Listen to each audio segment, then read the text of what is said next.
വ്യാജ മതനിന്ദ ആരോപണത്തെ തുടർന്ന് പാകിസ്ഥാനിൽ ക്രൈസ്തവ വിശ്വാസിയായ സ്ത്രീക്ക് നേരെ ഭീഷണികൾ ഉയർന്നു. മതനിന്ദ ആരോപണത്തെ തുടർന്ന് പോലീസ് അറസ്റ്റ് ചെയ്യുകയും പിന്നീട് വിട്ടയക്കുകയും ചെയ്ത മുസാറത്ത് ബീബി എന്ന സ്ത്രീയെയാണ് തീവ്ര ഇസ്ലാമിക വിശ്വാസികൾ ഭീഷണിയുമായി ബുദ്ധിമുട്ടിക്കുന്നത്. പഞ്ചാബ് പ്രവിശ്യയിലെ പാക് പട്ടാൻ ജില്ലയിലെ അരിഫ്വാല തഹസിൽ 66 EB ഗ്രാമത്തിൽ ഗവൺമെൻറ് ഗേൾസ് ഹയർ സെക്കൻഡറി സ്കൂളിൽ ജോലി ചെയ്യുകയായിരുന്നു മുസാറത്ത് ബീബി. സ്റ്റോർ റൂം വൃത്തിയാക്കുന്നതിനിടെ ഖുറാനെ അവഹേളിച്ചു എന്നാരോപിച്ച് മറ്റൊരു സ്റ്റാഫ് നൽകിയ പരാതിയിലാണ് ഇവർ അറസ്റ്റ് ചെയ്യപ്പെടുന്നത്.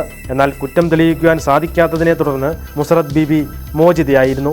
പോലീസ് കസ്റ്റഡിയിലെടുത്തതിന് ശേഷം തന്നെ ജോലിയിൽ നിന്ന് സസ്പെൻഡ് ചെയ്തതായി ബീബി പറയുന്നു.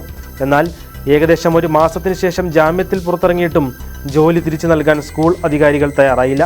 മതനിന്ദ നടത്തിയതിന് കുറ്റക്കാരിയാണെന്നും കൊല്ലുമെന്നുമുള്ള നിരന്തരമായ ഭീഷണികൾ അജ്ഞാതരിൽ നിന്ന് ഉണ്ടാകുവാൻ തുടങ്ങി. തൻ്റെ മകളെയും കൊണ്ട് ഗ്രാമത്തിൽ നിന്ന് പലായനം ചെയ്യുകയല്ലാതെ എനിക്ക് മറ്റു മാർഗങ്ങളില്ലായിരുന്നെന്നും ഇവർ പറയുന്നു.